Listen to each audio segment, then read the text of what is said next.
Começando mais um teste de consumo urbano aqui no canal, e o carro da vez é o BYD Song Pro 2026. Logo chega o 2027 com algumas mudanças, mas esse carro aqui vai estar disponível no mercado de usados e até mesmo nas concessionárias com alguns descontos assim que chegar a linha nova. Por isso nós estamos testando esse modelo, e esse aqui sendo o teste de consumo urbano quer dizer que a gente vai levar esse carro para o nosso trecho padrão de consumo.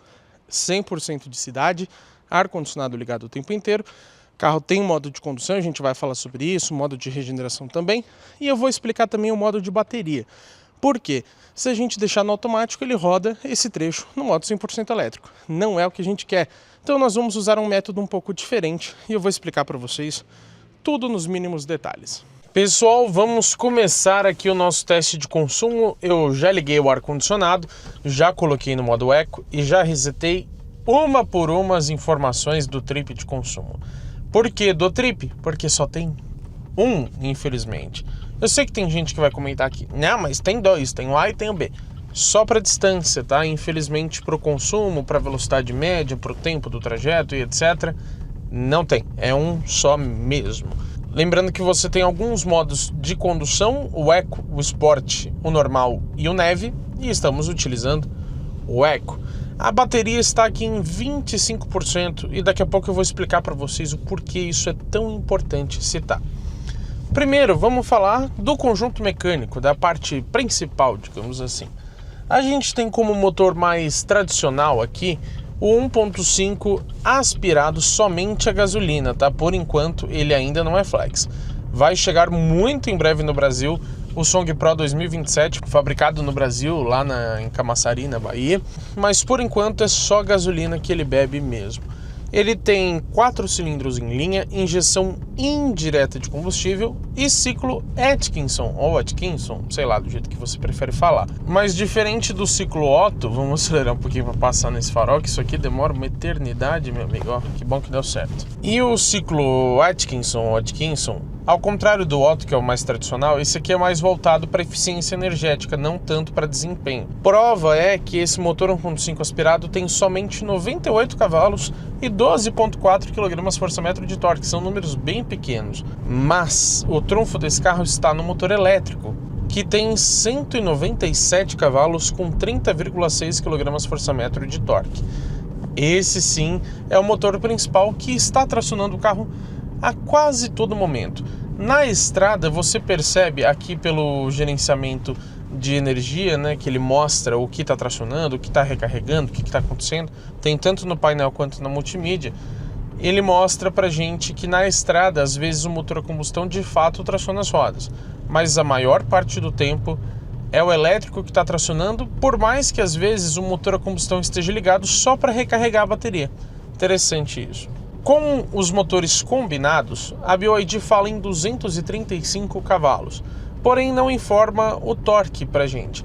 O que é compreensível porque o torque para modelos híbridos assim é meio difícil de você encontrar o pico exato, porque os motores trabalham em situações um pouco diferentes, né? Não basta somar os motores, não é assim que funciona. Mas algumas pessoas falam em 43 kgfm de torque combinado. Junto com esses motores está associada uma transmissão como se fosse automática de única marcha, né? Só uma relação para acoplar ali o motor a combustão nas rodas. E a tração desse carro é somente nas rodas da frente, tá? Não tem tração traseira nem 4x4.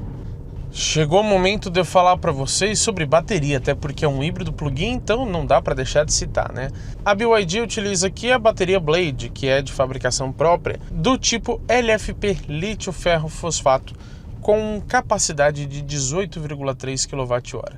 Só que a marca infelizmente não diz se é a capacidade total ou se é a capacidade utilizável, porque tem diferença. E imagino eu que seja o número total. Mas fato é que a versão GL, que é a de entrada, lembrando que essa é a GS, você tem somente 12,9 kWh, então a bateria fica consideravelmente menor e isso afeta principalmente a autonomia elétrica do carro, mas também tem um pouco menos de potência, tá? Também tem diferença nesse sentido. E como que você faz a recarga de um carro elétrico, de um híbrido e etc. Na verdade, vamos começar explicando rapidamente o que é cada um desses nomes. Primeiro você tem o totalmente a combustão, que todo mundo já conhece há 1000 anos. Você tem o híbrido leve, que é onde tem um motor elétrico, mas ele nunca traciona as rodas, como um Fiat Fastback, por exemplo, que a gente já testou aqui no canal. Depois você tem o híbrido convencional, que é como um Corolla Cross, por exemplo. Nesse caso, a bateria é um pouco maior, ele traciona sim as rodas, mas a autonomia elétrica é bem baixa.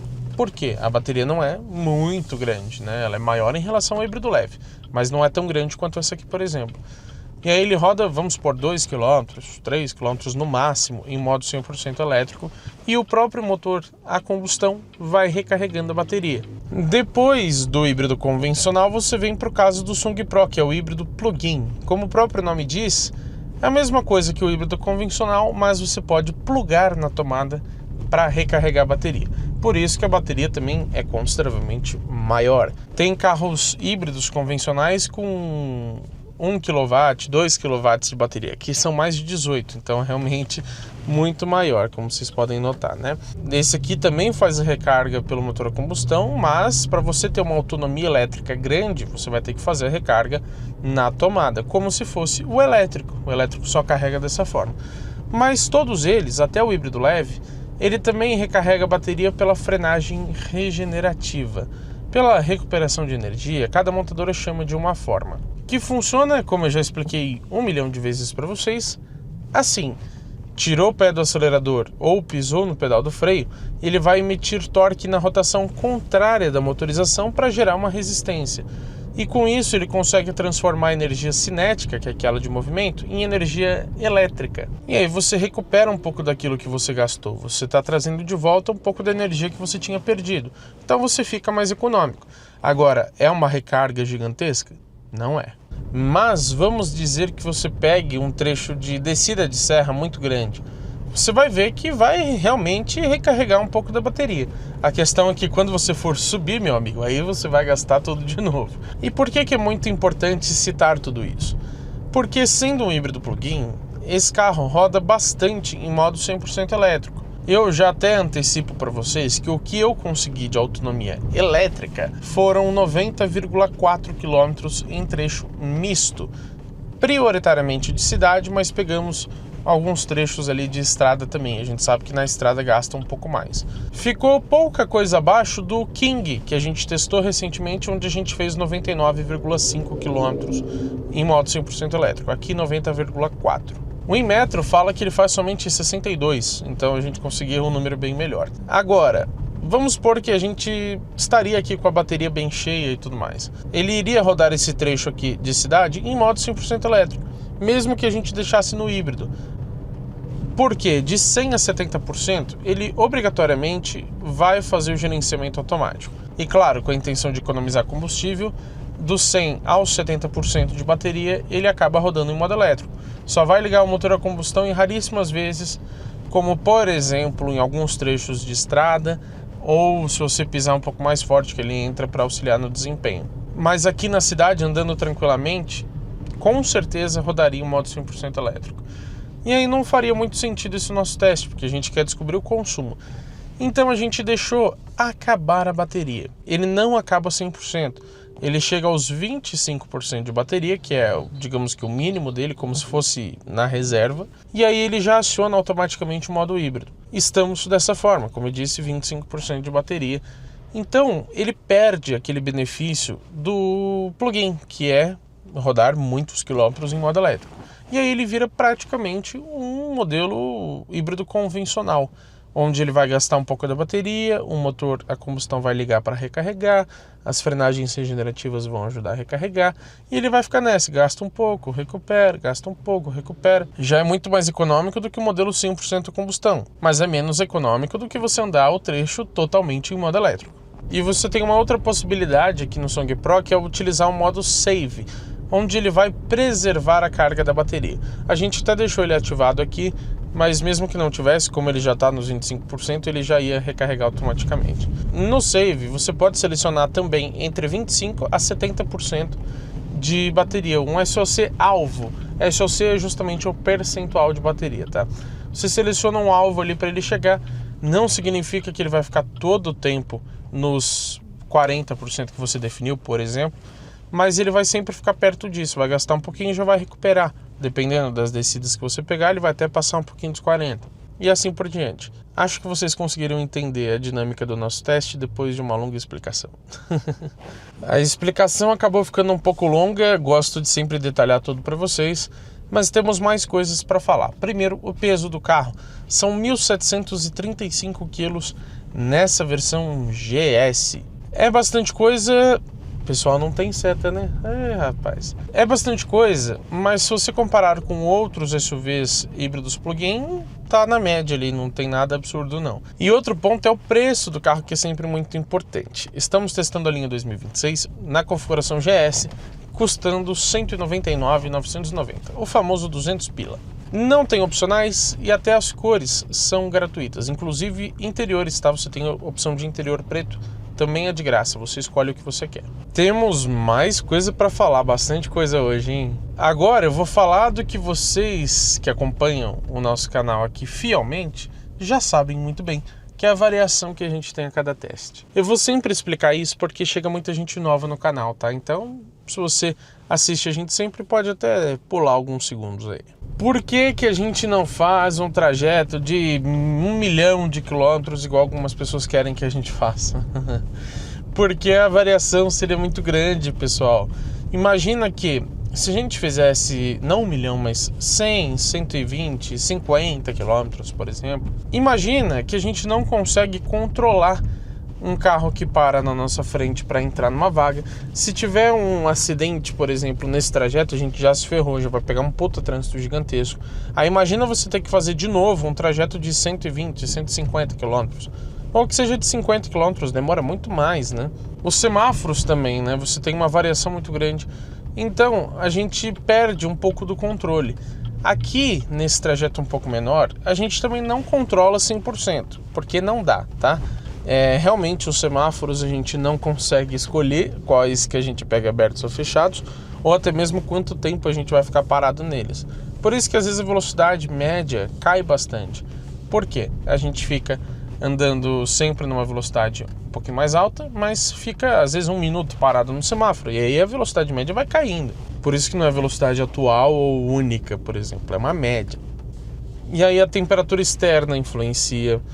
O trajeto a gente sempre faz igual, justamente para aproximar os testes, dirigindo de forma sempre muito parecida. Se tiver muito trânsito a gente repete, para ficar justo, né?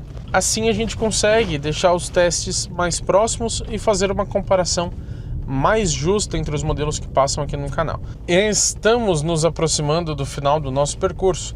Já ressalto uma coisa, nos carros híbridos, às vezes a gente tem que um consumo maior do que aquele que costumamos ter no dia a dia, porque esse nosso trecho envolve algumas subidas aqui no final do nosso percurso. E a gente sabe que nas subidas o híbrido acaba ligando o motor a combustão para recarregar a bateria e aí acaba ficando com um consumo um pouco pior. Mas nada que seja extremamente exagerado também. Usando aqui as câmeras 360 para parar pertinho da guia, vamos ver qual foi o resultado? Vamos lá então, ligando aqui o painel de instrumentos, ele sempre faz essa animação bem legal. A gente percebe ali na viagem B que rodamos 10,1 km. A gente tem aqui primeiro a informação do tempo e da velocidade média, só que ele só mostra horas completas, 0,4 hora, não precisa os minutos. Então mesmo fazendo a conta, ele calcula, se eu não me engano, de 6 em 6 minutos, alguma coisa assim. Então ele não te mostra um intervalo correto dos minutos. 22 por hora de velocidade média, 0,7 litros consumidos, e a gente tem aqui de consumo então 6,2 litros a cada 100 km. Fazendo a conversão, isso dá 16,1 km por litro. Mas se a gente considerar o quanto ele gastou de litro para rodar os 10,1 km, a média seria de 14,4, consideravelmente menor.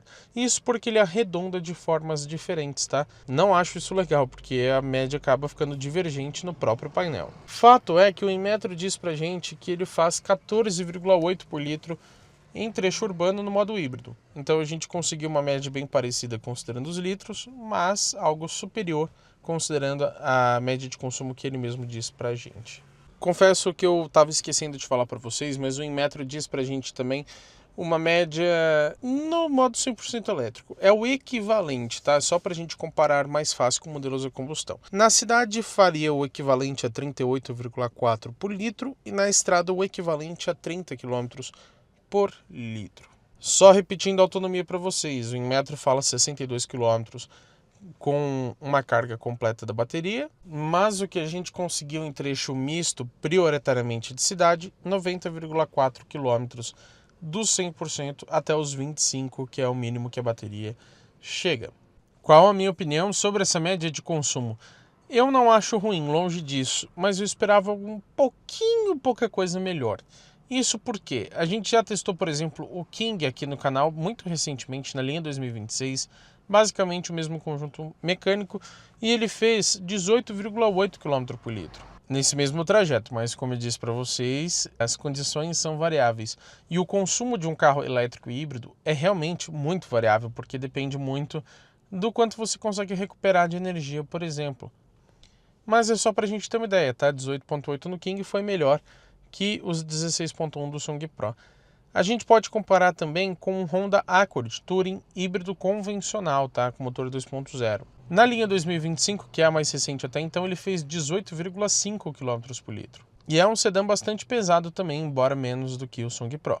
Agora, ficou bem parecido com a linha 2025 do Song Pro GS também, que nós testamos. Não mudou o conjunto mecânico, né? E ele fez 16,4 naquela ocasião. Quase a mesma coisa que os 16,1. Ainda mais que a gente tem sempre um pouco de variação, as médias ficaram realmente muito próximas.